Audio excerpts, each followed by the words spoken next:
Oh. Beating the Falcons never felt so good. So good. So good. What a rainy day. Rainy, dreary, ugly, bad day to really go to a football game. But was it? But yeah, it would have been beautiful. I should have gone. Tickets was only 45 cents. We should have went to the game. Should have gone. I'm a bad fan. Yeah, I'm a terrible fan. Nobody. I don't even think the refs wanted to be at the game. They was making some calls, but they were just like, fuck it. It was like season about over. Yeah. One of these teams ain't going to the playoffs, so yeah. Thanks for joining us on the construction. What's up, everybody? Kaiser, this is the amicable black fan today. Jamal Darby. What's up, y'all? And we got good news. The Carolina Panthers won a football game. Victory Sunday for once. Won a football game against the Atlanta Falcons 9-7. Now, last week on this show, we both said that we were only picking the Panthers out of pure fandom. That's it. No analysis. We didn't even really believe we were going to win. Because we said we felt the Panthers were actually going to lose. Right. And for the most part, for most of the game, it looked like we were going to be correct. But then sometimes... However, you get gifts sometimes. Sometimes you get gifts. Sometimes Desmond Ridder he was feeling himself. And y'all can say whatever you want about Bryce Young. But Desmond Ridder, that throw, who was he throwing to? It looked like a no-look pass. He's throwing to me. I'm sitting on the I put my hands up on the couch. It's like, right, yeah. Gives us the ball back. Now, granted, the Falcons were up 7-6 at that point. It was late in the fourth quarter, and the Panthers had to go 87 yards to score. Let's be real. Who thought that would happen? I didn't. You know what? I'm gonna be for real. All right. This is no bullshit. When that happened, I thought to myself, and I was gonna put it in our group chat: Panthers are gonna win this game. Okay. Because Bryce Young, he did this against Houston. Yeah. Same situation. Yeah. True. You got to drive the entire length of the field to get in range to win. And Kaiser, he did it. Let me ask you, fans. Let me ask y'all: am I crazy? Let me know if I'm kind of crazy if I say this. I actually thought the offensive line wasn't terrible today. Okay. At least not as terrible as they normally are. Bryce Young was still there were still some times the pocket collapsed and he had to improvise. Right. But when it counted, right. That last drive, he had a lot of time to throw, and we saw the throws that he was able to make in the rain. It's really hard. At that point, the Panthers had to throw the ball. Even though they have been successful running it, they really couldn't. The time wasn't favoring them. Right. And the Falcons were going to stack the box and dare them to run, which is what they were doing, or dared them to pass. So why not pass? And the Panthers went downfield with a wet and heavy ball. And I mean, first of all, Tommy Tremble, where the hell you been? He makes a great. You know where he's been? He's been sitting behind Ian Thomas for some reason. Yeah. Yeah. Chark finally made catches for Bryce. Boy, DJ Chark. So in my Madden franchise, which I might actually play today because we won. I haven't played it in about a month or two. DJ Chark is like a god. He's like all pro. He's got right. It's funny because I got Miles Sanders leading the league in rushing. Yeah, exactly. So DJ Chark turned into Madden DJ Chark today with an incredible catch. Clutch too, big time. To make that catch, while covered in the rain, big time. I mean, and then the Panthers drive all the way down and almost to the 1 yard line and hit a chip shot to win, which was a controversial call, I think, by fans, but we talked about this before we went on air. That was actually the best strategy. So we talked about this before we went on air, just like you said. And I told you I didn't necessarily like it because too many things could go wrong. There could be a bad snap. There could be a bad hold. There could be a missed block. There could be, I don't know, a brain fart where he actually misses the doggone kick. But I do agree. It was the best strategy because you don't want the Falcons offense out there with a whole minute and a half at least. Now, they did not have timeouts, but that's a lot of pressure to put on your defense to kind of stop the Atlanta Falcons in that situation. Yeah. So it was the best strategy. I do agree. Yeah, it was. I understand why a lot of people were like, hey, why would you not just score? But the thing is, you would have only been up by 1. Right. And the Falcons would have just needed 1 point to win anyway. So I think the best thing for them to do was what they did, which was, kneel 2-3 times and then kick the field goal. Right. Well, I mean, would you rather score and not have the lead with no time left on the clock? Or would you rather have the lead when the other team has a chance to score? Now, this is neither here nor there, but how fitting is it that essentially the special teams coach puts it in the hands of his special teams to win the game? Now, yeah, also having a linebacker doing the kickoffs. Right. Whatever that was about. Yeah, that was, but it worked. Maybe. I know what you're about to say. See, I shouldn't say this because I know what you're about to say. I know you saw it. I saw it. I did. And I know the fans saw it, but there was something there this week. It was. So I tell you what it was. Creativity. Yes. Wow. Yes. When is the last time we saw some creativity with anything on this team? What was Matty Smith? Yes. Putting that wrinkle in the offense. He was or Smith Marset. Right. Me. He was our best weapon for the day. I mean, the Falcons couldn't stop him when he had the ball. You remember when Wilkes was here and he did that with Visca Sano, essentially? You like putting those little wrinkles in offense. I'm sorry, ladies and gentlemen, we have a special guest. Oh, come on in, brother. Been waiting on this one. Mr. Danny Thompson. Everybody welcome Mr. Danny Thompson to the show. 3-point conversion, Mr. Danny Thompson. Most importantly, the resident Falcons fans. Mr. Thompson, how you doing today, sir? Why am I here? Oh, hold on. We can't. Y'all invite me on one show. We need some sound. Hold on, Danny. Hold on, Danny. We need some sound, buddy. Hold on. The door open. It's open. How you doing? I don't know what to tell you. Can y'all hear me? We can hear you. Why did I get this invite? Why you know why you got the invite. Don't front. You know why you got the invite. So for those that don't remember, at the beginning of the season, we actually had a bet with Danny about which team would win the division. Right. And whoever's team lost would wear each other's jersey. And come on the Persian show. Well, neither of these teams are going to win the division because the Panthers are too trash and the Falcons blew their chance today to win the division. So this is the compromise. He's going to come. He's going to talk about, his quarterback, his team. Desmond Ridder, because he told us Desmond Ridder was a winner. That's what he told us. Right? So, Mr. Thompson, what are your thoughts on today's game, sir? Why am I? You see the name? You see my name right here? What do you want me to say? We lost the game in front of 19 fans today. Hey, don't go there. Don't go there. You were not there either, sir. So I didn't go. I didn't go today. Yeah. I just what are your thoughts on the future of the Falcons? Desmond Ridder. I'll say this: the Falcons are actually in a better position than the Panthers.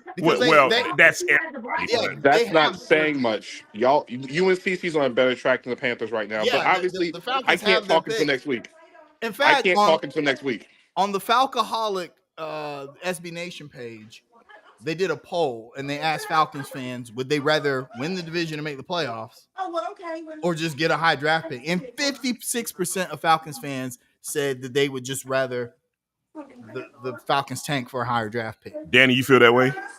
There's no point in tanking. There's too many, unless Atlanta bottoms out. Like, getting a top 5 pick is probably out of the question at this point. I mean, do I want Michael Penix in the system? Do I want Jaden Daniels? That's where we are. Yeah. Yes. That's where we are. But the question is, do you want it in this system? Not in general, but in Arthur Smith's system. Do you want one of those 2 quarterbacks in Arthur Smith's system? Okay, let me. That's the question. I am curious on a serious note, Danny. The thing is, why did the Falcons lose today? And I say that only because I think the Falcons. Because Arthur Smith needs to be in the same line as Brandon Staley at this point. This game was inexcusable.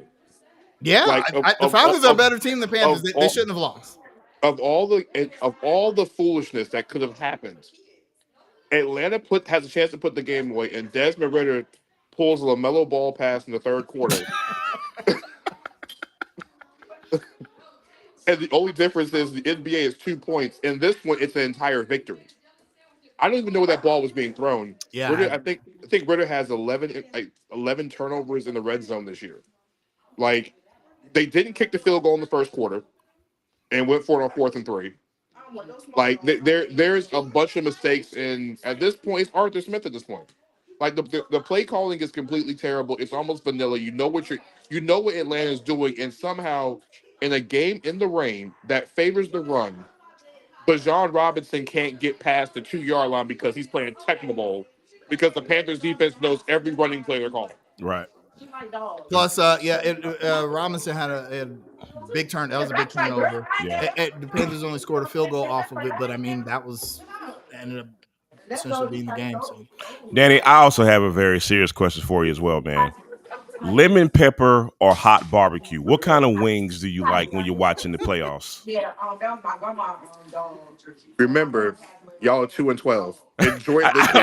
I'm just asking a question. No, you know what? No. See, I'm not hearing that from Falcons fans because I remember when the Panthers was 15-1. Who was their one loss to? Right, and y'all never let us forget about that one, buddy. Never let us. Yeah. Down. Here's the thing. I think at this point, we can sit here and say New Orleans and Tampa can win this division outright, but something tells me at some point the Saints are going to have an unforgivable loss, and so will the Buccaneers, and somehow the Falcons will be right back in this thing in week 16. They could be. No, I can't disagree with that. Like, I can't disagree with that. Listen, Danny, I'm being serious. I'm not even trolling. What I'm saying it's like the whole NFC South is like which team can outsuck the other teams. I mean, seriously, because to me, it's about a bad loss, just like you said. It's not even about, hey, let's go out there and win the division. It's like, okay, well, what bad loss is going to put a team out? And that's probably what it's going to come down to. It's to the point where this division, the NFC South, is sponsored by Benny Hill. That's what this division is. Yeah. It's really, I don't know. It's 1 week to the next. Atlanta can't seem to get out of their own way. Atlanta should have won this division 3 weeks ago. The way that everybody else is playing, Atlanta has given games away in the dumbest fashion this season. This one is up there. Like, this is the league leader of stupidity. It's bad because the Panthers are bad. That's what makes it bad. Atlanta has lost to the worst team in the dogs. Atlanta's lost to the worst team in the league. So this year, Atlanta's lost to the worst team in the league. We lost to a quarterback that showed up on a Thursday. He didn't even know the snap count. Atlanta lost the game against Washington they should have won. Like, we've lost inexcusably at home. We have either gotten blown out or we just lost leads. We keep losing leads. And the defense hasn't been bad. The defense was good today. Defense is actually really good. Yeah. Like, you give up 9 points and you still lose. Yeah. You give up 9 points in the NFL and still lose. So it is what it is. Well, maybe you guys will be in the Bill Belichick sweepstakes. No, because you have to fire everybody at that point. Like, Belichick had to have complete control. And speaking of trolls, I agree. Wherever he goes, speaking of trolls, be the guy. So, hello, Ms. Thompson. All right, I'm gonna let you guys go sulk. We'll talk to you. Thanks for coming on. Hey, Danny, I'm gonna go do what Brian Burns said he's going to do in post game, and enjoy the night with some hen EC. Nice. Hey, Danny, real talk, man. Don't be a stranger, man. You know you still our dude, man. So don't be a stranger, brother. Man. Yeah, man. We'll talk offline. All right, bro. Good seeing you, man. Danny Thompson from the 3-point conversion there, man. We had to talk to our guy. You know, we had to give it to him a little bit. We were ripping him in our Facebook chat. Yeah. But also a really great guy, man. Yeah, we love Danny, he's man. Extended under construction family. No doubt. So as we were saying before Danny came on, there it felt like there's something there. Like, I know that there's a lot of context with this game. It was raining. Mm-hmm. Horrible conditions. Was the Falcons, who are a good offensive team. Real quick. Here's a side note that doesn't mean anything for anything. Why does the official attendance say 93% on the? Because I know why. Technically, it's true. Right. Stop it, y'all. Anyway, go ahead, bro. But no, you as a Panthers fan, you look at the game and you want to say, "Wow, there's some improvement." Right. Right. Like Bryce Young only threw for 167 yards today, but he was 18 for 24 on with a 93% or 93.6 passer rating. So 75%, 18 for 24. And he averaged 7 yards per throw. That's the most that he's had this entire season. Right. Like they were pushing the ball downfield when he had time to throw, and guys were open. Jonathan Mingo had a great catch. G.J. Chark had a great catch. Adam Thielen, of course, had great catches. He dropped one too, which was very uncharacteristic. Yeah, he dropped a big one. That was a tough catch. Yeah. I mean, I thought he got hit. He didn't get hit, but I think he saw the contact coming. And I'm sure the conditions didn't help, man. I'll give him a pass on that one. But Chuba Hubbard, 22 carries for 87 yards. I mean, there was something there, right? I mean, maybe it was. You know what it was? I think it was just a little bit of pride. Me and you talked about that before it went on. Have we seen Brian Burns this engaged all season? No. Seriously. And just not a knock on Brian Burns. We know there's been the contract disputes and, the season is obviously what it is. Brian Burns is the leader on his team. So he had a lot of reason to not be happy this season. But to be fair, he was still very professional today, along with everybody else, to go out there and still do their jobs under all these circumstances. You know what I mean? So kudos to them, man. No, the tickets weren't actually 45 cents. They were as low as $9 was the cheapest that I saw. Right. And y'all got to stop believing all these memes online, man. But I'm glad you asked this question because I think it's spoke to the players' mentality. Right. You think they didn't see this shit all week? Right. People talking about how bad the Panthers were, how trash, no one's going to be at the game. Oh, you got to pay me to go and all these jokes all and stuff. Right. You think they weren't like, like I said, these are professionals. And the Panthers defense are very prideful. They're number 4 in the league. You think they're not like, nah. You think they don't know, hey, this ain't our fault. Right, yeah, exactly. By the way, defense I thought they played pretty well. Yeah. I mean, obviously they had the big plays, the big turnovers. Which uncharacteristically, Frankie Louvu gave up those 2 big plays, but I digress. I mean, he's made enough big plays to give him a pass. You know what I mean? Enough cachet to right. You can, absolutely. He can do that. I didn't see any of our corners getting destroyed. Thank God Desmond Ridder didn't see C.J. Henderson come in the game. Man, thank you, Desmond Ridder. Yeah. Yeah, so, I mean, I think the Panthers just played with a little bit of pride today on both sides of the ball. I think the offensive line was – I mean, of course, the rain helped, but, I mean, that goes both ways. Yeah, right? no doubt. Everybody played in the same exactly. conditions. It did not rain for the Falcons. Yeah, so, exactly. Yeah, this was And again, man, not to be repetitive, man, I really like the wrinkle that they put in this offense with Smith Marissette today. Yeah. And again, how ironic is it? Because Smith Marissette, I mean, he's listed as a receiver, but he's really a special teams guy. He's so like again, Curtis Samuel. Or is that Curtis Samuel? He's a returner, full time. Who would have thought a special teams coach was going to come in and do some extra wrinkles on offense and special teams? And it actually worked. Wow. Maybe. What a concept. Maybe the issue with Frank Reich was that he was too rigid and old school. You think so? I think that's what it is. He wanted an offense like it was 1996. The Peyton Manning offense back in 2009. Yeah. Chris Tabor has come in, and I'm not saying that he should be the next coach, but what I'm saying is it was just refreshing to see something that wasn't a 7-step drop back for a sack. Right.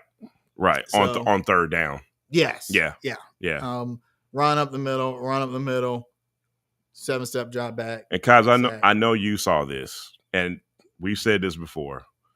Isn't it amazing what Bryce Young could do when he has a little bit of time? I'm telling you, when the pocket was clean, y'all saw it. You saw the throws. You saw the throws in the rain. in ball's terrible heavy. conditions. Yeah, and Bryce Young ain't got no arm. He's too little. You trying to throw a football in the rain. Go out there and throw a soaking wet football in the rain. So, he missed the early one, he's missed a couple of, deep throws, which he missed one early in the game. And it was the same thing. Didn't really have his feet set, and we give rookies kind of some grace with that, especially playing under those circumstances with that offensive line. But at the same time, give him credit for adjusting in the second half, and when it counted in the fourth quarter, getting those feet set, making those throws, making those tough throws. So props to Bryce Young, man. Let me ask you this. Those in the chat too. How do the Panthers can they build off this? And if so, how do they do that? Is this just another fluky win? Right. Against the division Are we opponent? getting too excited? Yeah. Let me tell you why that's tough. I'm going to tell you why that's tough. Because we're talking about building momentum going into next season, right? I'm going to ask you a counter question. What's the chances of hiring Chris Tabor as the head coach next season? 0, right? Yeah, he's not. 0.5%. He's not going to get a job. So, but Tepper might do but something. Tepper might do something. We never know with that guy. I don't want to make the same mistake I made last year. That is also a very fair point. But for argument's sake, the likelihood of Tabor being the next head coach is probably slim to none. So we got to go back to that conversation of continuity, right? There's going to be a new head coach with a new offense. We don't know what's going to happen with the offensive line. Are they going to try to shake that up? Are they going to keep the same guys out there and see if a different scheme works? There's so many unanswered questions we can't get to yet. And the argument of continuity has to come back, because what do we say? Continue what works for you. But we don't know how the continuity is going to work with a different head coach coming in here next year. So it's tough to answer that, man. Yeah, exactly. I'm not even stressing that. We talked about this before we went on air. We beat CJ Stroud. And we beat the Falcons. If you're going to have a terrible season and win 2 games, boy, that's the 2 games to win. Yep, I'm good. Because, it doesn't matter. We don't have any first-round draft picks. Yep. We're literally not playing for anything. Yeah. Literally. And maybe, that might have been part of the reasons why the Panthers were played the way they did today. There's no pressure. There's nothing to lose. Yeah. There's absolutely nothing to lose. Except you get to play spoiler for a team that you don't like. Right. And plus, like when you fire a head coach, man, there's another added pressure kind of off your shoulders. You know what I mean? You're not fighting for your coach anymore. So I'm pretty sure Chris Tabor's message was, why don't you just go out there and have fun? The weather conditions are crappy. Nobody's at the game. You know what I mean? Go out there and just have fun. Because I'm sure they haven't had a lot of fun this season. So, Tepper has talked with Ben Johnson's agent, and is the answer to hire Evero Ojiro. I wouldn't be mad at it. No, I wouldn't be mad at it at all. I wouldn't be. I'm not sure if that's the answer, but you got a guy who has.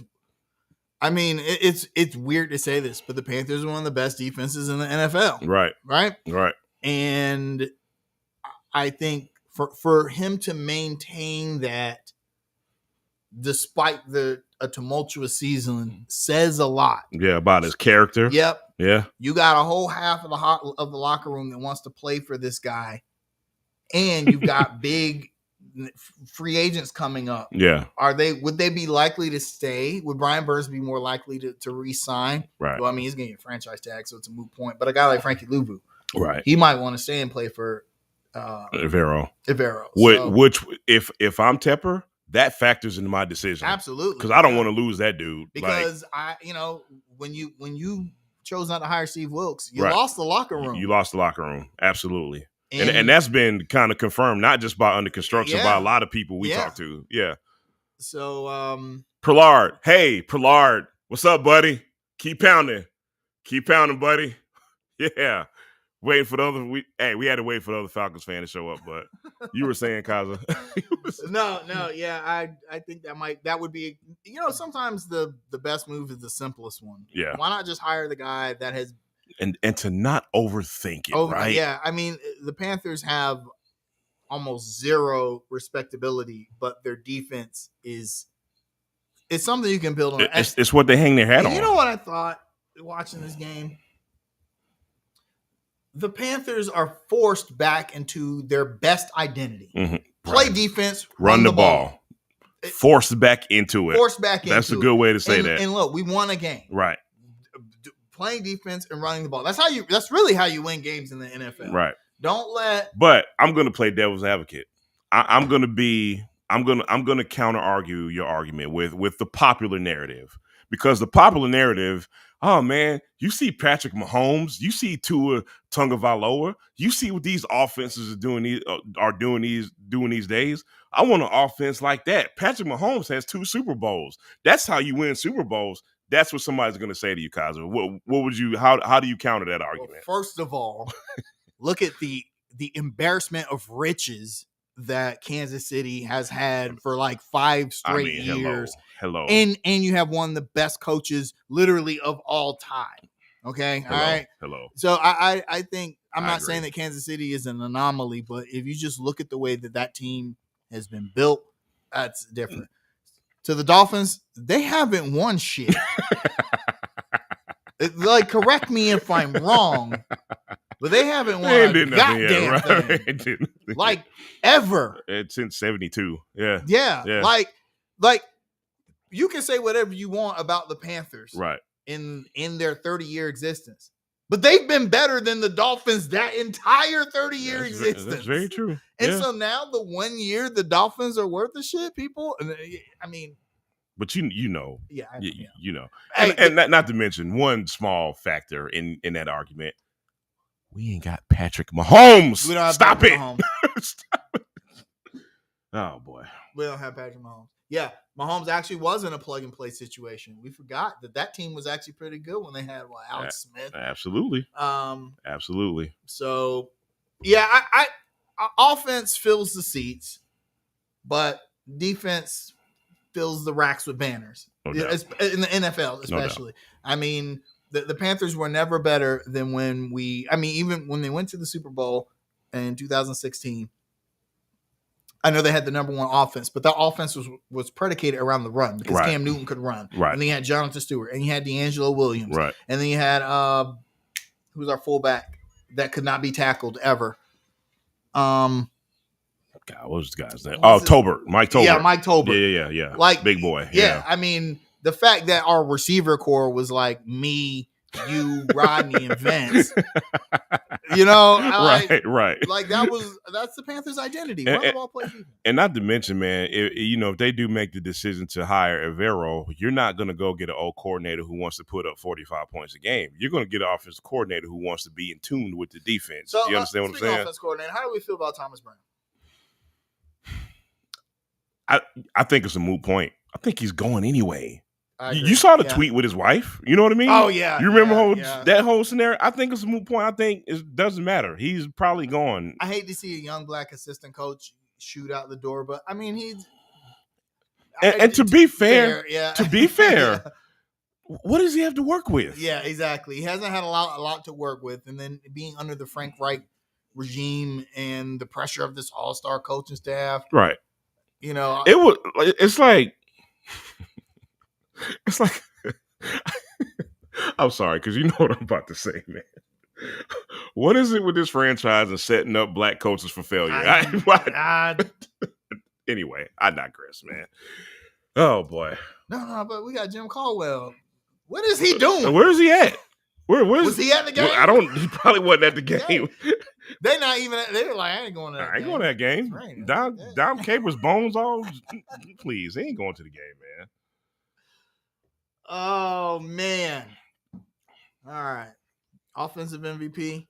We actually have a few you could choose from today. I'm going Bryce Young because we haven't given it to him all year. I really want to go Bryce. I'm going Bryce, but I'm gonna say Chuba. I got you, and I ain't mad at that either. His runs were they very set important. The tone. That Falcons defense was very tired in the end of the fourth quarter because we just kept running. They didn't have an answer for And this he had that run on third down and on that last drive that Yeah. kind of sealed the game too. What do we man. do with Miles Sanders? I think he's gone. But I mean, he's under contract. That don't mean nothing in the NFL. Yeah, they kind of eat those in the NFL. But who would could you trade him for assets after the season he's had? With running backs, we know how that goes, man. That's 4th or 5th round pick at best. You know what I mean? So I mean that's tough, man. I mean they may run that back next year, because I mean with that part of the offense, why not? Because it's not like the running game has been a bright spot the last 3 or 4 weeks. So if they decide to run it back with both of those guys, it's not the worst thing. It's not. Defensive MVP. Ooh, defensive MVP. I know. I'm gonna let you go first. I gotta think about this one. Derrick Brown. He didn't fill the stat sheet, but he was the most impactful. Boy, his presence was big because Atlanta did try and run the ball. They knew that in the rain they could not rely on Desmond Ridder. Right. And Bijan Robinson was getting blown up because Derrick Brown was right there. Robinson only had 7 rushes for 11 yards. Compare that to the first time they played the Panthers early in the season. I'm gonna copycat you and also go Derrick Brown, but I want to mention a name. I want to mention a very kind of unsung hero today, Nick Thurman. Very impactful as well. He had I'm not saying he had the same impact as Derrick Brown, but in the third and fourth quarter, he made some really big plays in the third and fourth quarter, man. So I just want to, it's more of a shout out. Desmond Ridder did not get sacked today. Panthers did not record a sack. But they did what they needed to do. They didn't, maybe they didn't get to him, but. That was very surprising. Yeah. But I think shutting down Robinson was just as important, though. So yeah, I think stopping the run and running the ball was how you had to win today, particularly with the rain. Yeah. And they did that. The Panthers rushed for 129 yards. The Falcons only rushed for 52 on 31 carries. That's the story of the game. No doubt. There. So, right. So, I mean, keep pounding, keep doing what y'all doing. I do want to do something we've never done this, but okay. I brought up the Falcons SB Nation page. This is fun. Let's see. No amount of rain can wash this one away. Let's go into the open thread here. Let's just look at some highlights. What the fans are talking about here. Some highlights from. I'm gonna sort by newest, so we can see that last fourth quarter drive. Okay, all right. And they had 1,400 comments. Wow. In their game.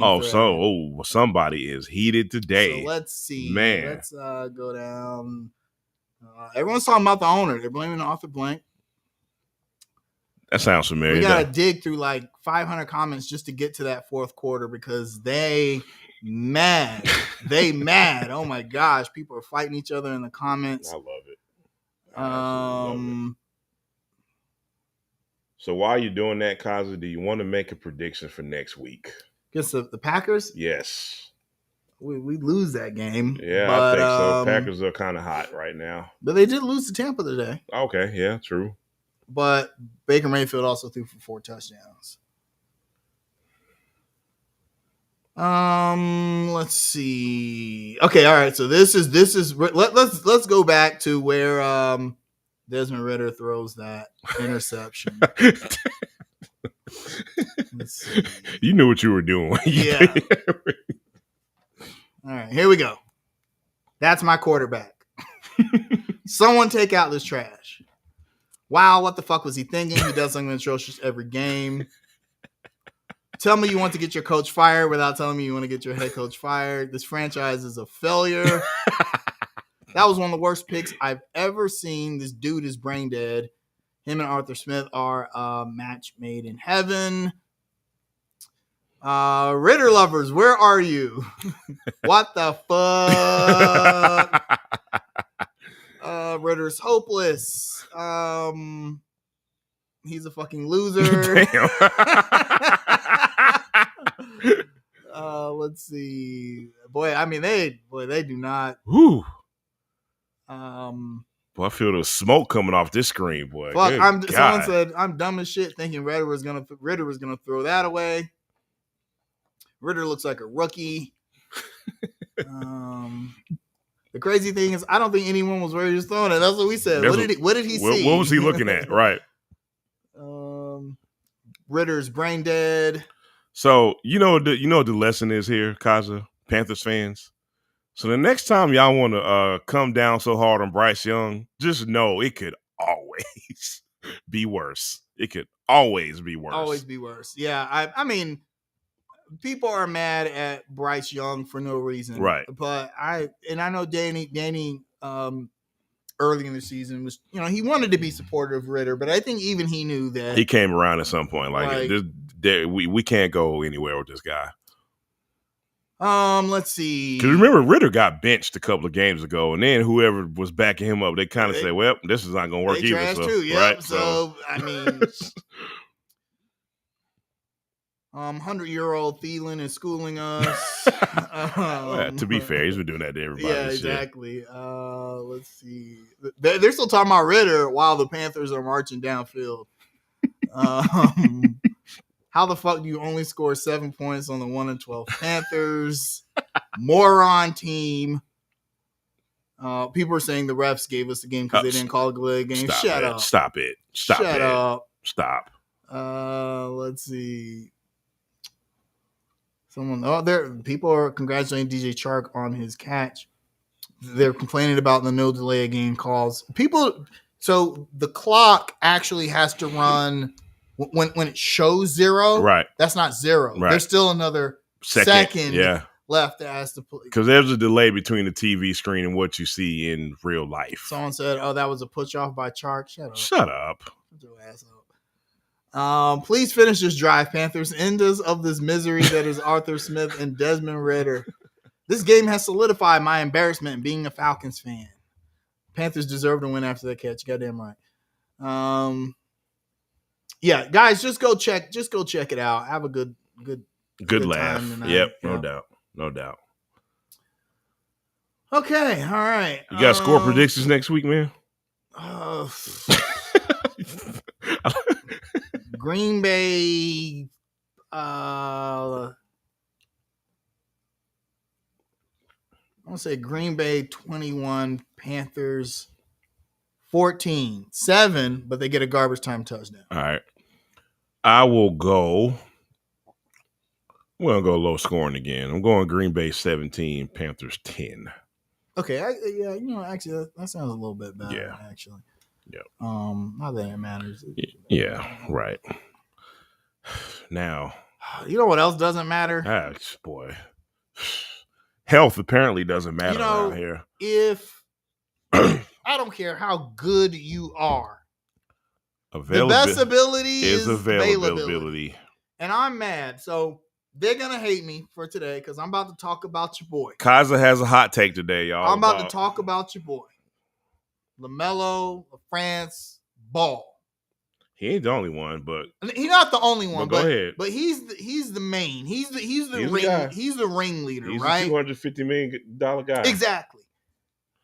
If you cannot be on the court due to injury, then what good are you? And I know people are gonna, I brought this up in the Hornets Facebook group, and of course, someone immediately want to point out Steph Curry and Joel Embiid.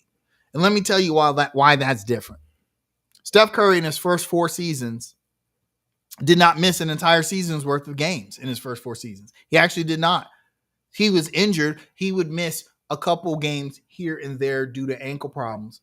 But he didn't miss a lot of games until his 4th season, which he only played 26 due to a major ankle injury. And after that, he's played at least 70 games in every season up until 2018-2019 season, where he only played 5 games. Real quick, shout out to the Black Ferris Bueller. About time you logged on to my show, man. But anyway, shout out to Sean, man. Big up, man. So don't compare LaMelo Ball to Steph Curry. First of all, never compare LaMelo Ball to Steph Curry. He's got a long way. How about LaMelo win something first before we make those comparisons? Exactly. He got a long way to go. And then Joel Embiid did not. Yeah, he misses a lot of games. Yeah.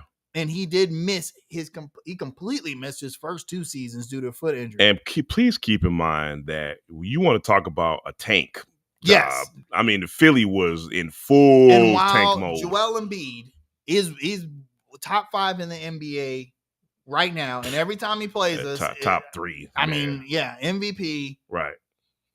Tell me, what has Philly won? Nothing. They didn't want a goddamn thing. Nothing. They, as far as I'm concerned, nothing. They might as well be us. And they don't even have any draft picks. They might make the second round and then they'll lose. Well, and then what? It's because Joel Embiid. Now here's the thing: Joel Embiid only ever plays 50, 60 games a season. If he played more, they'd win more, and they'd have a higher seed. They'd have a higher seed, and they'd be at home court advantage. Thank you. Right, but instead they. In the case people are missing this, Kaiser's making a point about availability. I don't care how good you are. If you cannot play, then what good are you? So LaMelo Ball's the ringleader of that circus. Mark Williams, I have high hope, and I really, really like Mark Williams. What did we say last week? What did this show say last week? Back problems. Small problems can turn into big problems. Back problems in the NBA are career killers. Historically, they just are, especially for big men. And if you missing games because of back tightness or small back issues, that's concerning. But I'm going to take it a step further.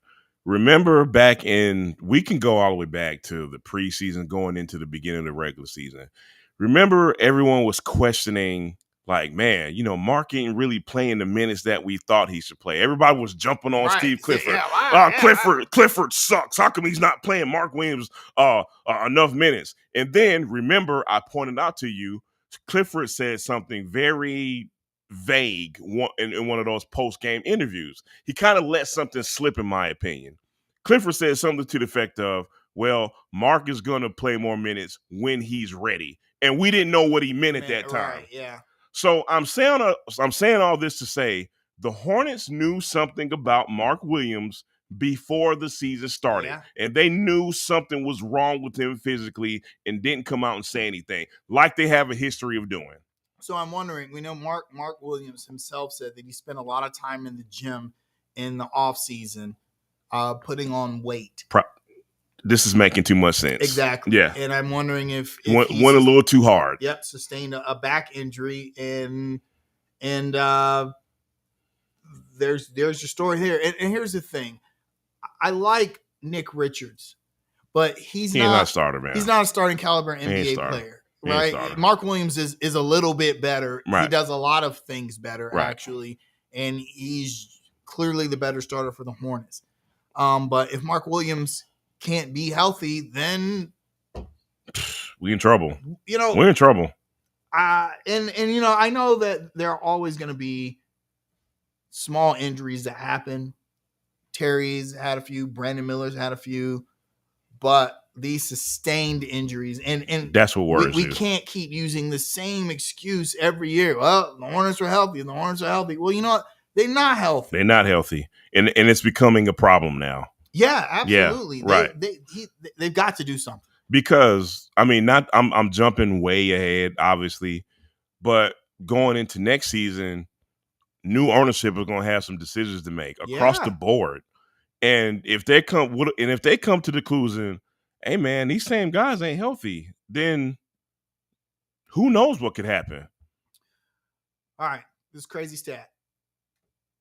As a member of the Charlotte Hornets for 4 seasons, Gordon Hayward has played 165 games. Right. And we know Gordon Hayward's injury history. LaMelo Ball has only played 177. At some point this season, Gordon Hayward is going to pass him. He will have played more games as a Charlotte Hornet than LaMelo Ball. Right. That's ridiculous. Yeah. Because Gordon Hayward, maybe a lot of it is deserved, but he's gotten a lot of hate from the fan base. Which, let me say something about that real quick. I'm not talking about anything other than this particular season. I don't give a damn about whatever happened in the season beforehand. I don't get the Gordon Hayward hate this particular season. He ain't missed a bunch of games. He's been pretty damn solid. He's been the reason we've won. Look, we've only won 7 games, but he's been a big part of why we've won those 7 games. I just don't get the hatred towards this man this particular season, averaging man. 15, 5, and 5 That's actually pretty good. That's not bad, man. From a guy Gordon Hayward at the point of his career, Right? Yeah, I'm not ready to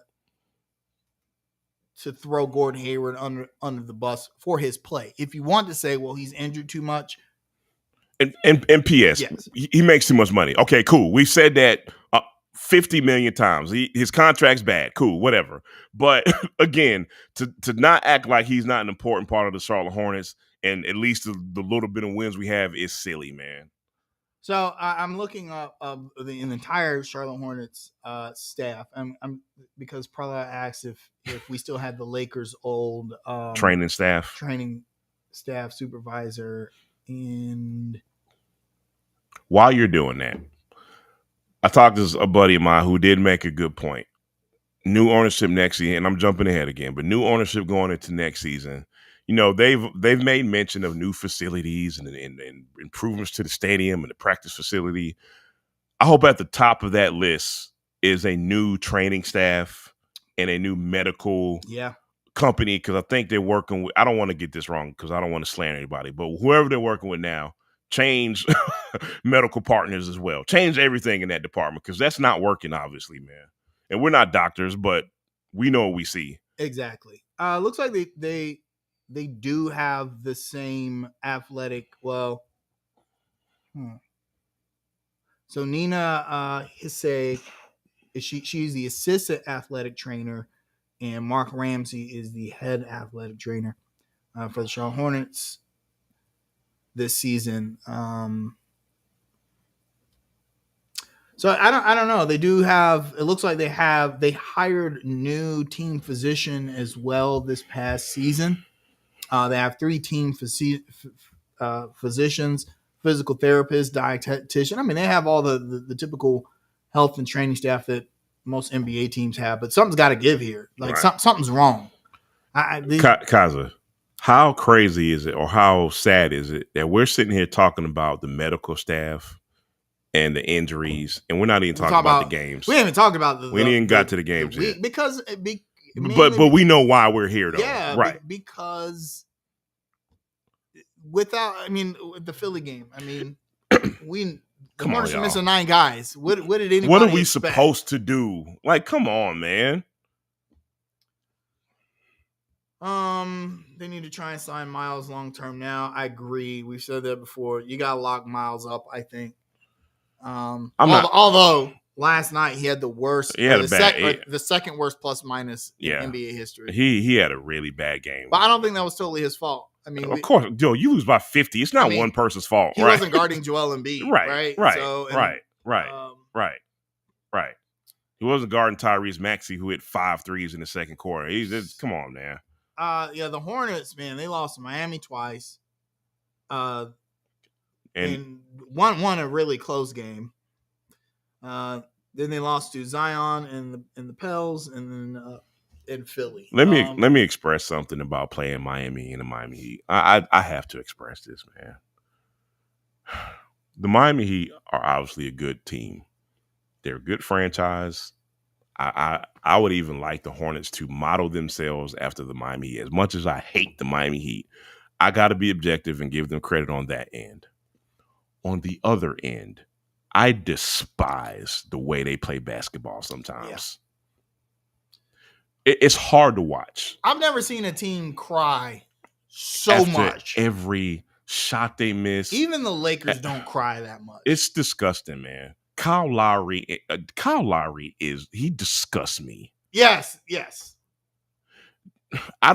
Me and Kaza don't like making games about referees. It's cheap. It's a weak argument every time. But when you play the Miami Heat, it's such a pertinent part of the game every single time we play them. You have to navigate. I look at referees like obstacles that your players have to navigate around. They're random obstacles. But with the Heat, it's something extra with them for some reason, man. Well, you know what I think about NBA refs. I think they're all. But let me repeat, with the Miami Heat. Well, NBA refs can be manipulated by players and coaches, and the Heat know how to manipulate the referees. Know how to manipulate the refs, right? And the fact that the the Hornets missed the playoffs 2 seasons ago. Was due to a missed call because of playing the Miami Heat. Literally because of a missed call, because they gave Kyle Lowry a 3. Cheap. And one that I still to this day, I'm like, how the hell did they think that was a 3? And then they chose not to go back and review it. The Hornets lose that game by a point. Right. And that dropped us into the play. Yep. But I digress. Here's the part of my big frustration when we play them. We all know and we all want the Charlotte Hornets to be a more physical team and to be more of a defensive team. That's obvious, right? But when you play a team like the Heat, it's almost like you're not allowed to be physical. You're not allowed to play defense like you want to. And that's so frustrating playing them because they are. I feel like Jimmy Butler can do whatever he wants to do. Yep. Kyle Lowry can do whatever he wants to do. But you look at them wrong and they flop around and flail their arms out. Or, every time they go to the basket, the whistle blows. Like, sometimes they know that. There was one time where Kyle Lowry, the ball was clearly out on him. Like, it wasn't even it wasn't even close. I know exactly what play you're talking about. To the refs, talking about, no, we saw it. So did and look, for any Hornets fans that may be watching, maybe you want us to talk more about the game when it comes to the Miami Heat, but it's hard to, man, because it's just... What is there to talk about? I mean, I will say this. Terry Rozier has played very well, exceptionally well, no doubt, in the absence of LaMelo Ball. And our buddy Jonathan here, he has expressed that he feels like the Hornets are better with Terry at the point than LaMelo. I don't know about that. I'll just say this: the offense when Terry's not in the game, there is a drop off. But it's not nearly as drastic as when LaMelo's not in the game. Like, the offense is completely different. LaMelo Ball puts such an immense amount of pressure on the defense that Terry Rozier cannot. Right. Like, for instance, look at when Terry is in ISO and when LaMelo is in ISO. Like, LaMelo has so many more options when he's in ISO. Because he gets more attention. He gets way more attention. Yeah. If he gets past his defender, then he might make some crazy ass pass that you didn't see, or he might just decide to, or he's throwing alley-oops to Mark Williams or whoever, or a little floater. Right. Terry doesn't have that in his bag. Right. If Terry's in ISO, he's looking to either shoot or score. And not to mention, we can't forget the fact LaMelo's 6'7". You know what I mean? Like seeing over the defense and having that size advantage on most point guards, that matters, man. Well, I still think though, I think the Terry Rozier LaMelo Ball backcourt can coexist peacefully and do well. It used to. We already saw it. Yeah. We saw. Look, I hate bringing up the boogeyman, but we saw it when Borrego was here. It worked fine. Yeah. In fact, you know what's funny about that? And Jonathan will like this. A lot of people did not know that LaMelo Ball's rookie season, he played off ball. Right. A lot. 52% of his time on floor. And I don't think he liked that too much. I don't think he did either. Yeah. And maybe that led, but I mean, it was working, right? It was working. It's probably why Scoot Henderson's not here, which I don't care about. Let me be clear about that. But let's talk about Brandon Miller. Why does Brandon Miller lead the team in charges? Brandon Miller is the toughest dude out. Brandon Miller's he's got hurt twice this season? Yeah. He missed like one game and he's back out there. Right. I think he's telling the coach and the training staff, all right, I'm good. I'm good. Let's go. Yeah, I do too. And not only that, I think it speaks to his competitive edge. I noticed something about Brandon Miller, man.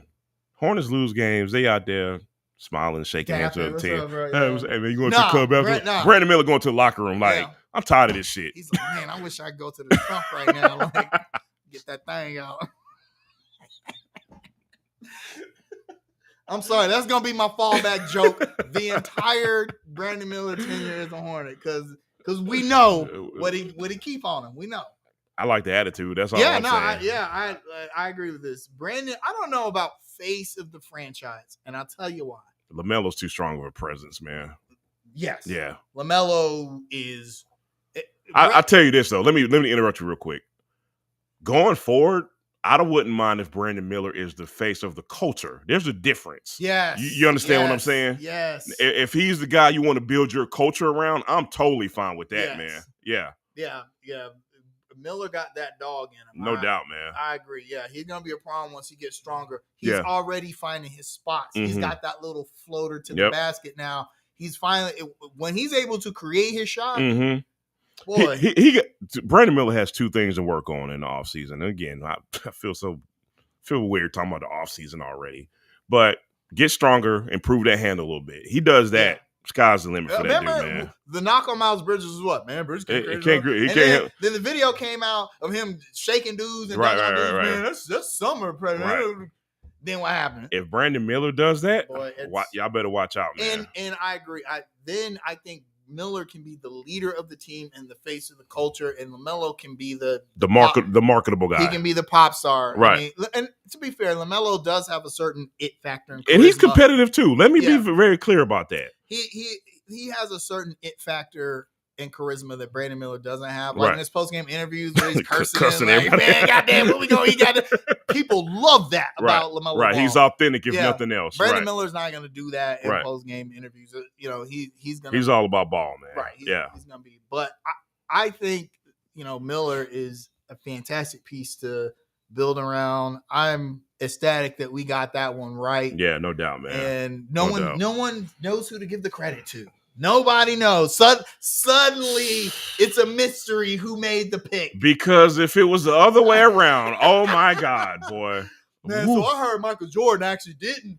No. That's the narrative now that Michael Jordan actually had nothing to do with the Brandon Miller pick. Of course not. Right? Of course not. Right? Of course not. Because it was a good pick, so it couldn't have been him. Couldn't have been him. Right. Even though we know that he had a private meeting with, but it wasn't him. It wasn't him. Can't give Jordan. But it can't be Mitch either, because Mitch is a bad GM. Yep. So it was the new owners. That's it. I feel the need to bring this up. J. Cole, my bad. Forgot about that guy. I feel the need to bring this up, Kaza, and this is the discussion that comes up every now and again. But let's bring it back up because I want to see what your thoughts on this is. People who don't like context, people that don't give a shit about the injuries, they don't care about what Miles Bridges did in the offseason. People who don't care anything about that. The people who want Steve Clifford and Mitch Kupchak fired. They don't care. They don't care what happened. Mitch Kupchak, Steve Clifford, we want them fired because this is our record and nothing else matters. Let's go back to the Borrego days.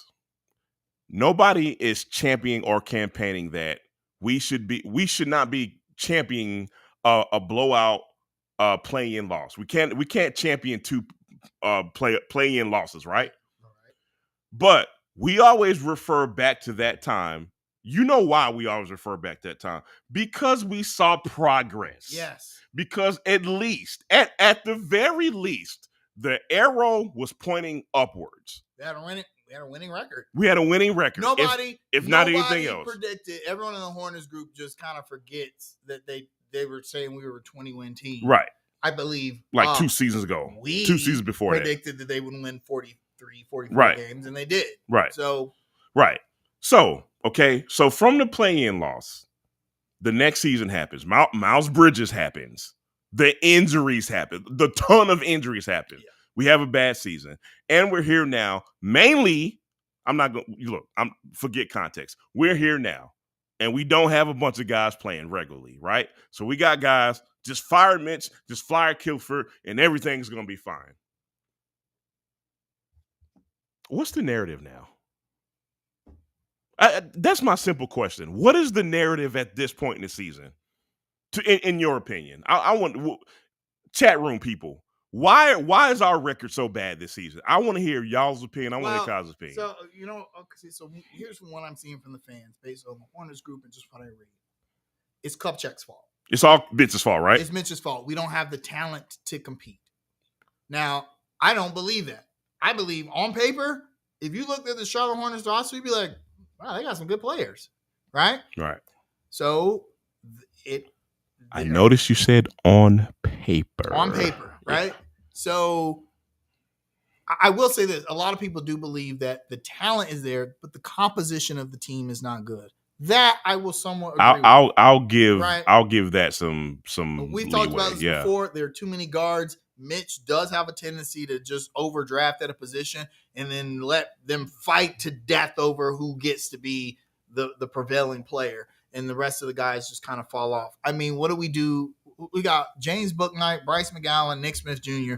Essentially, they're all the same position. And Cody Martin, if you want to count him. Yeah, exactly. 4 combo guards. Like what? That's the problem with the Hornets. Whereas because there is no clear separation of talent at that level, it's hard to build the team. It is very hard for the coach to come in and say, which one of these guys works? Yeah, which of the guys works? What's his role in the team? And right now, it's just kind of like, okay, go out there and play, and we'll see. That's the major. Now, you cannot discount the injuries, however. How can you? How can you? Yeah, I mean, I will always refer back to this simple fact. This is not anything anybody can argue. There is no argument you can make here.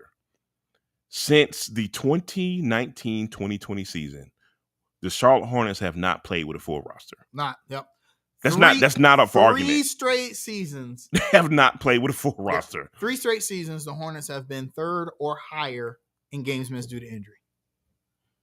Like, that's not a Mitch thing. Like, you can't play. You could take any team. You know what? 2019 Golden State Warriors. Right. They were garbage as hell. I wonder why. I wonder why the almighty Golden State Warriors were so bad that season. Nobody was, Steve Kerr trash, man. Jerry West trash. Oh, man, Bob Myers. Yeah. No, there was a reason. They were all injured, right? But we know they get leeway because they have titles and blah, blah, blah, blah, blah, blah, blah, blah, blah. Whatever. We need Draymond, man. I'm telling you, Hornets Goon Squad. I'm going Hornets Goon Squad next year. Could you imagine Draymond and Brandon Miller playing Draymond, Brandon Miller, Miles Bridges, dog. Come in this lane you want to. We win in every fight after the game. Might not win the game. Yeah. We're going to win the fight. That'll be wild. I'm here for it. The Hornets have to do I will say, I think the biggest problem with the Hornets is we need a culture shift. And they didn't let Borrego hang around long enough to really instill his culture in the core of the team. Right. So, I mean, I imagine what kind of player Brandon Miller would have been under James Borrego. So, Kaza, in our private group chat, right? I don't know if you remember, I sent the group a message about something Steve Clifford said. And it sounded like a direct shot at Mitch Kupchak. I don't know if you remember that or not. But if I can find it real quickly, I am going to quote it really quickly, if I can find it. And it is coming up for us right now. We're not building chemistry within playing groups. We don't have the same guys playing with the same guys every night. Let me repeat that. We don't have the same guys playing with the same guys every night. To me, it's simple. You have to build a team game that fits your personnel. We don't have the guys. We can't do that. That is Steve Clifford. That's a Steve Clifford direct quote from 2 nights ago. What does that sound like to you? That sounds like he about to get fired, because when James Borrego said the same thing, they showed it. Ooh, boy. He better keep his cell phone close to him. Seriously. But he's correct. But he's not lying. Yeah. But he's not wrong. But I'll say this. I don't know if all of that. There's just so many things that are wrong with the Hornets. It's not 1 or even 2 or even 3 things. Right. It's the injuries. It's lack of depth. It's lack of veteran presence. Lack of maturity. Lack of maturity. Right. Culture. It's a lot of things. And a lot of people say, well, that starts from the top down. And I believe there's some truth in that. But it also has a lot to do with your players. Players change cultures, honestly. We can say whatever we want about the Miami culture. Right. Jimmy Butler had a lot to do with that when he come in there. Even before Jimmy, you know who changed the Miami Heat culture? Alonzo Mourning. Yeah. They were not, before Alonzo Mourning went there and started snarling in people's faces and getting in fights. Right. The Miami Heat was not built like that. Alonzo Mourning came in. He changed the culture of them. Pat Riley was like, that's the guy right there. That's the guy. We're going to keep him around. And they've had that culture ever since through Dwayne Wade, Shaquille O'Neal, LeBron James, Jimmy Butler. That's who it takes to change it. It takes a player like that. We don't have that kind of player yet. It might be Brandon Miller, might be LaMelo Ball or somebody. Right. We're depending on young guys for that right now. That's not fair. It takes some time. You know what I'm saying? It's not fair to depend on young guys to do that right now. It could be LaMelo Ball if he would stay healthy. And I hate to knock players for getting injured because sometimes that's not their fault. Right. They're just injury prone. Right. You just are. Right. But I mean, something's got to give. If LaMelo Ball is not, when he comes back, if he's not wearing ankle braces. So here's another thing, when it comes to like personnel and players, because here's where it gets tricky for me. And let me know if y'all agree with me on this or not. We can sit here and say, because everything you just said is 100% right. I don't disagree with any of it. But if we're talking in hindsight and we're looking at draft picks, let's not act like we were saying, oh, this is a bad idea when Mitch was actually doing it. You understand what I'm saying? Right. Like, let's not say and act like, damn, man, drafting LaMelo Ball is a really bad idea. We wasn't concerned about injury history then. Drafting Mark Williams, we were like, damn, that's a really bad draft pick. We can talk in hindsight all day. It's fair. I'm just saying, man.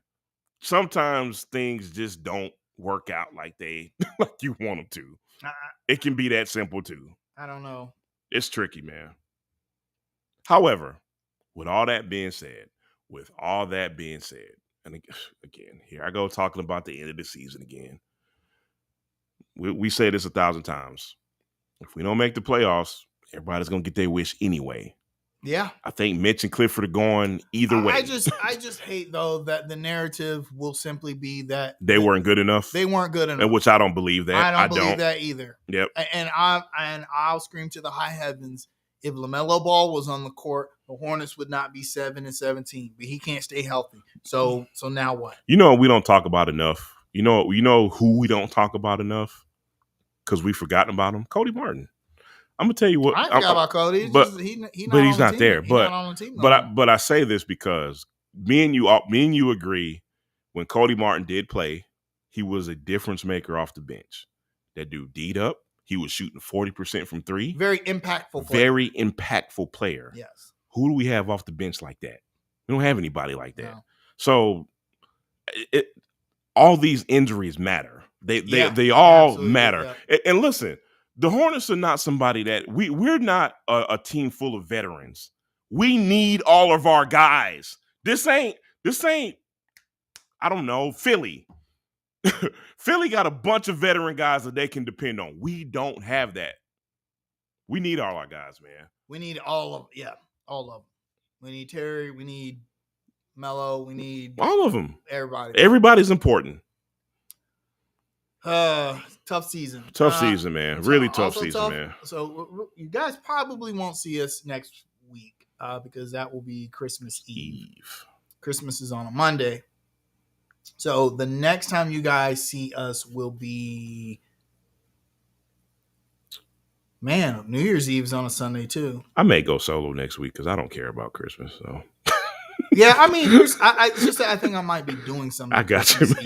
We'll play it by ear. We'll play it by ear next week. But this upcoming schedule is brutal. Toronto. Which the Hornets could beat Toronto, but I don't think Miles Bridges. I don't know who's going to play. Yeah, that's the problem. I don't think Miles Bridges can even enter Canada. Oh, wow. So he may be unavailable. Wow. On top of the yeah. Yeah. Oh, my God. So Toronto, Indiana, Denver. The world champion Denver Nuggets. Yep. The Clippers, who are 11-4 since James Harden moved to the starting point guard position. But we can stop there. Yep. Let's not even get to the other games yet. Come on, don't do this to us. Lakers. Phoenix, Suns, Nuggets again, Sacramento before finally we come back to earth and we play Chicago. Who's beat us before? Not to mention Chicago's kind of hot right now, by the way. And we play them twice. Back to back. That stupid Chicago. And then Sacramento before finally we get to play San Antonio on the 12th. Who finally got themselves a win the other night. Which is why last week we didn't talk about the in-season tournament, about how dumb it is. This is proof. You won the in-season tournament and you lose to the Spurs. Worst team in the league? Yeah. Fuck out of here. Right. I don't even want to predict. By the way, Indiana dropped a few games too after the in-season tournament. Go ahead. I don't really want to predict the record because I don't think they'll win any of these games. I'm going 0-4 as well. Yeah, and I'm going 0-4 for one reason. I don't know who's going to play. We legit don't know who's going to play. I don't know if it would matter, like except for in the Toronto game. We could beat Toronto. We could beat Indiana. We already did. That's true. But we don't. Without a LaMelo Ball, I don't think we can beat them. So I don't. Denver is a home game though. Also, Toronto and Indy. Here's what we didn't tell you about the schedule. Denver is the only home game in that stretch. Toronto road game, Indiana road game, LA, Phoenix, Denver, Sacramento, Chicago road games. That might be the most brutal road trip. So all in all, we have entered the annual 10-game losing streak section of the schedule. Yes, here we are. Great times around here, buddy. Great times in Charlotte sports. Hey, I'm going to scroll back up to Jay Watkins. What we got? Point. He said, Jay Watkins, thank you for coming on, bro. We're Thank talking you about players changing culture. He said, was Kemba not that guy for us? I feel like the team culture was good under Kemba, but not enough talent. Now we have more talent in our culture. Let me speak to that. I thought the culture was better back then. Yeah. But the roster wasn't good enough. That's it. There you go. That's my simple answer. Yeah. Yeah. Like you said, now we have more talent, lack of culture. Absolutely. Jay Watkins, you all over it, man. I agree. Who's the best draft pick to look at? Man, I don't even. I got a guy. Jarris Walker, another 2-guard. However, that dude can score. Trust me.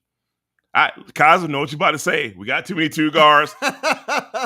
Listen, you draft that guy, get rid of all of them. I'm going to leave it at that. Kaiser, you know I've been right about draft picks the last couple of seasons. That dude is it. Trust me. I digress. What else you got? All right. You know what actually I want to talk about? We're over time, but I don't really care because Panthers won. Celebratory mood today. I guess it's kind of a shout out segment. I want to talk about Cam Newton. Yeah. Okay. Cam Newton, who still has mind control over everybody. It is amazing to me. It's amazing. Rent free. Right. In everybody's head. When Cam Newton was drafted, he made a few statements that got people upset, but there was one in particular I think people were most upset. And he said, not that he wanted to win a Super Bowl. DT, shut up. Or not that he wanted to be an MVP. He said he wanted to be what? An icon and an entertainer. Boy, he succeeded there, buddy. He's there. I'm loving the second life of Cam Newton. Same. His podcast is blowing up. He's got a show on the Revolt Network, which is like the new BET. Right. He's a lot better though. Yeah. He's got it's not quite as nasty. He got like successful businesses in the Atlanta area, and he's still pissing people off. Cam Newton got 18 kids, whatever.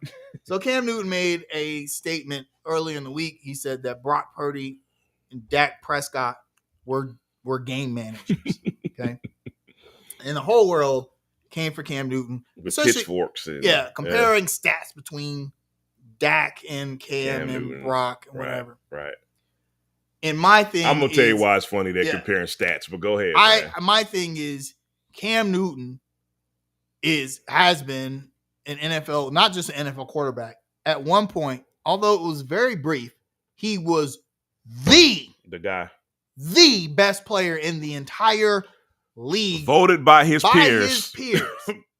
The Associated Press said he was the most valuable player, best offensive, and then we're not even going to talk about all of the records Cam Newton broke. He can have an opinion, right? Even though I kind of disagree with him on that point, but it doesn't matter what I think. I mean, this Cam Newton's allowed to have an opinion, right? And his opinion is way more valuable than Skip Bayless's any day. His opinion is way more valuable than 99.99999% of the population of the earth because he's Cam Newton. Right. He knows more about playing the quarterback position than damn near anyone that's made a comment about this. So I say props to Cam Newton. Keep doing your thing. Keep making these people mad. And you know, the one quote that people don't bring up and they just tend to forget, you know, as far as what Cam Newton said, game manager is not a negative connotation, which is not. It's not. It's not, especially with somebody like Brock Purdy, who probably is going to have a Super Bowl ring by the end of the season. So no, it's not a bad connotation. I mean, and plus, go ahead. Cam Newton has never had the weaponry that Brock Purdy and Dak Prescott have had. Oh no, Kaza. Here comes the context. We don't need that right now. I mean, no, Kaza. All you got to do is look at the stats, and that tells the entire story. No, man, you making excuses now, man. Yeah, it's like because I saw someone make the comment. Well, Cam Newton, except for one season, was a game manager too, which is false. Cam Newton ain't never been asked to manage a game. I'm sorry, Kaza. I got to jump in here. Not even his rookie season he was asked to be a game manager. I ain't trying to hear that at all. Not even in New England. Nah, no. Bill Belichick was like, "Oh, you can run through people, right? Okay, we're gonna use you. Yeah, we don't care if you damage your shoulder. We're gonna throw you right back out there." Yep. Cam Newton was like he directly impacted the game like few other quarterbacks have ever done. Nah, I ain't trying to hear that, man. Yeah. No, son. Not at no point. Mm-mm. So stop taking your little Dak Prescott stat sheets. By the way, Dak Prescott nor Brock Purdy don't have an MVP. They don't have Offensive Player of the Year. They don't have number one player in the league by the players poll. Right. They don't have Super Bowl appearance. Right. So I ain't trying to hear that, man. Yeah. Even though I do think Brock Purdy's going to have a Super Bowl appearance, but that's cool. That organization, that team is stacked. I'm telling you, when Wilkes and McCaffrey take the picture together, holding up that's going to be the banner. That's going to be the banner on the construction. Under construction. So get mad if you want. I want to throw a hypothetical at you real quick. I mean, and this is just kind of madness. It's kind of cartoonish, but I'm going to just do it anyway. Could you imagine Cam Newton, Deebo Samuel, Stop. And Christian? I'm sorry, man. Okay. All right. That's enough. Shout outs. God damn. Whew, boy. Imagine Cam Newton and CeeDee Lamb. And that offensive line. Oh, my God. We could stop right there. Could you imagine Cam with that offensive line, man?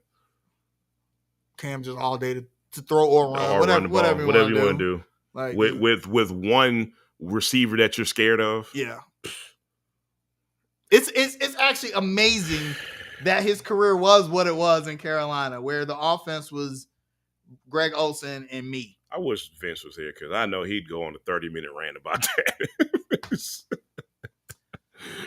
Cowboys are losing, down 23-1. Nice. This would be a perfect football day if they lost. Cool. Yep. Okay, shout outs. Here's my shout out. Simple shout out. Shout out to any fan that went to the Panthers game today. Yes. Y'all get the real fan badge. Forever. Can't nobody ever question y'all fandom. Yep. No, I mean I'm not even being facetious, man. That's I didn't go. We didn't go. Yeah. Shout out to y'all, man. For real. Yeah. No doubt. Because there's and let me talk about this some more, just a little bit, man. So all the memes and all the jokes, you can get tickets for 45 cents, blah, blah, blah. I hate when people act like stuff doesn't make sense. That's so dumb to me. Yeah. It's cold. It's pouring down rain. Your team is 1-12. What you expect? Yeah. Stop it. I know people act like it's exclusive to the Panthers, but it's not. It's not. I mean, and listen. Let me say this though: if you was dabbing and doing the Watusi in 2016, but then suddenly you don't give a fuck, don't talk to me. Don't talk to me about the Carolina Panthers. I have nothing to say to you. Yeah, nothing. I don't want to hear it. I don't want to hear it. I don't want to hear it. If you had your little Cam Newton shirt on, all that shit, and then suddenly you got everything to do on Sunday. Like the Panthers won. Who cares? Yeah, shut up. I want to hear it. I care because I was when Desmond was ready through that pick. I still care. Yeah. Yep. And look, regardless of whether it's our fans or not, they won't have that problem next week. No. That stadium will be packed next week. So hey, it was good though because there weren't a lot of Falcons fans there today either. Right. So, like the crowd, the little bit of crowd that was there was actually hype. Yeah, no doubt. So, they were into it, man. And it was real dope to see after Pinheiro, what I say in the chat. I wouldn't trade places with that mug for the world. For nothing, man. There was no way. If I'm Eddie Pinheiro, I'm puking my guts out because, first of all, it's the easiest kick in the world to make. But it's also... But in the rain, anything can happen. And I know you're only 1-12, but like that's a big kick for Eddie Pinheiro. You kind of have to win that game. I'm not gonna lie. I was expecting something to go wrong. I thought the hole was gonna mess up. I mean, the ball's slippery. Yeah. That's actually a tough. That's a tough play, kick to make, and especially since your coach gambled on that play by kneeling instead of scoring an easy. And I guess on the flip side, it also shows he believes in you too, man. So, good job. I believe in Eddie Pinheiro, even though everyone wanted to crucify him after the game. And right. How? What a turnaround! The game in Atlanta last season to the game against the Falcons this season. You can go from zero to hero so quickly, and vice versa. So shout out to Eddie. Shout out to Eddie Pinheiro, no doubt, man. Yeah, that's no doubt. I got any Charlotte shit to shout out. I feel like Charlotte is just stale right now, man. Like always. Let's talk about this one real quickly. Maybe about a year ago, I put up a Facebook post and I asked the question, is Charlotte ready for a Black music festival? And I got a lot of responses, man. Even some people like, maybe you should try to do it. Like I got the money and resources. But anyway, I digress. Lo and behold, there is a Charlotte music festival starting next month, I believe. It is not a Black music festival. I believe Post Malone is headlining the music. We could really stop right there, but we won't.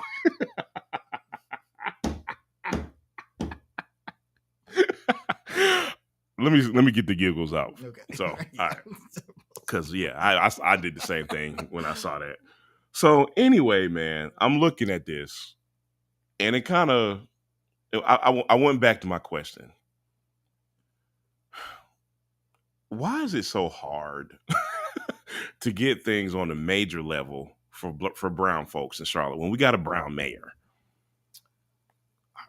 I completely fucking forgot. You just answered the question. So, so you got any shout out?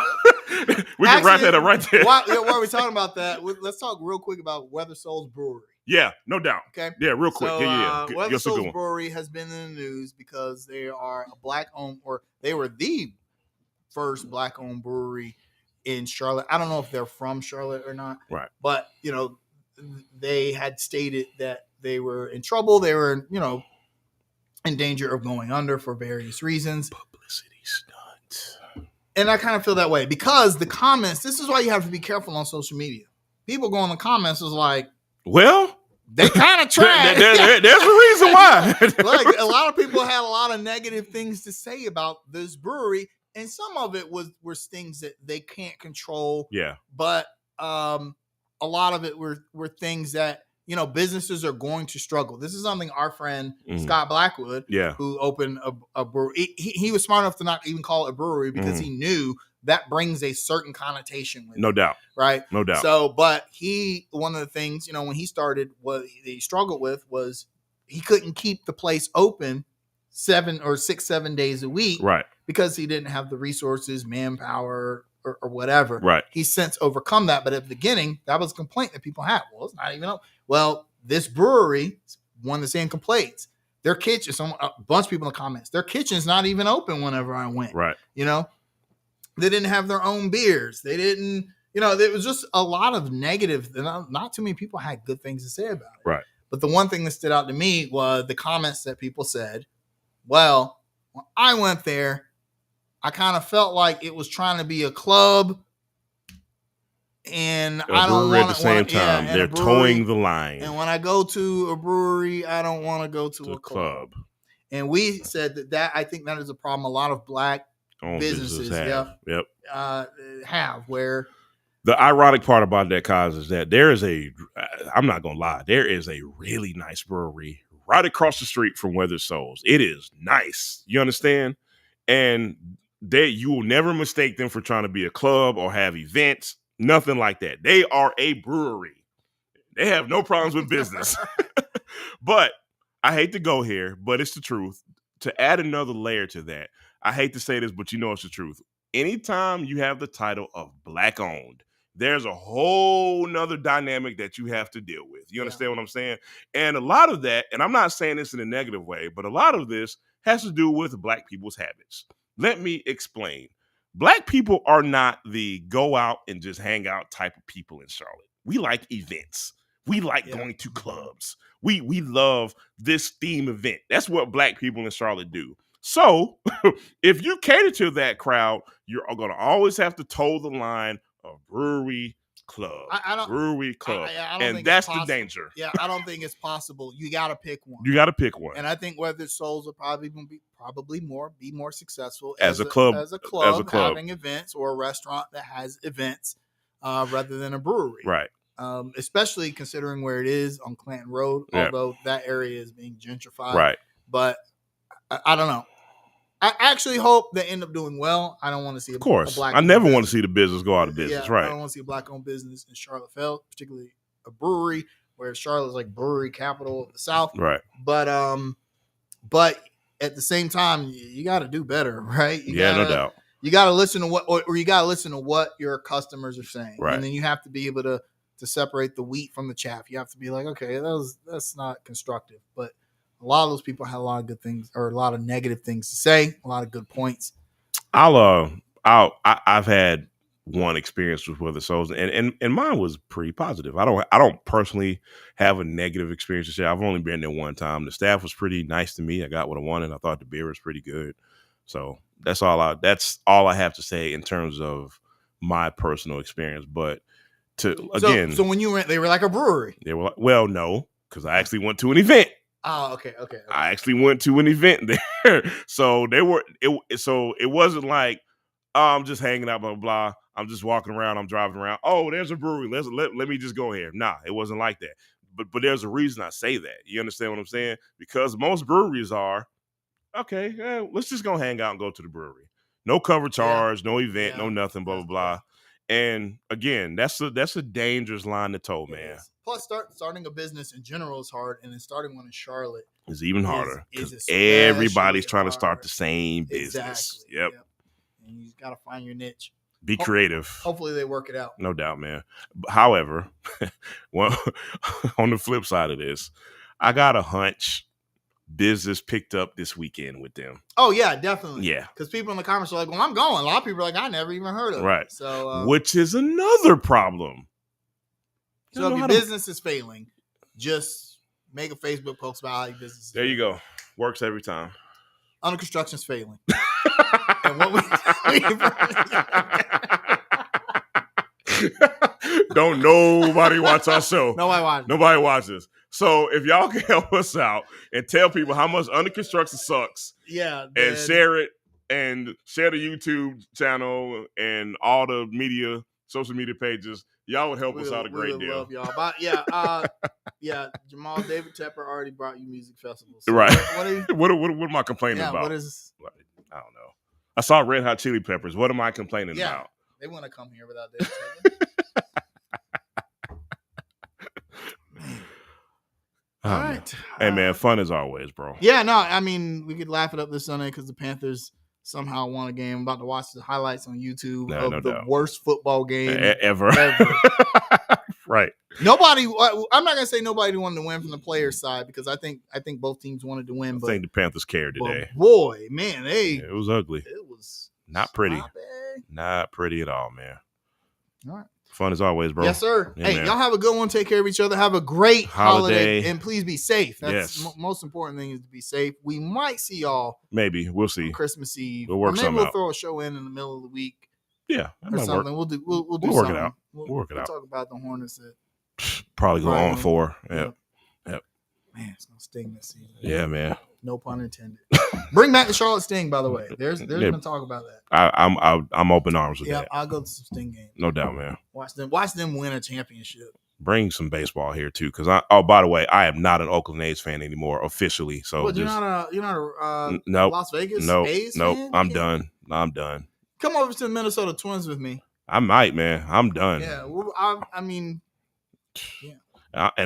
Look, I will watch the Braves, but I'm not hopping on the bandwagon. Fuck it, I'm a Dodgers fan now. Because, Right. What am I talking? What am I saying? Yeah.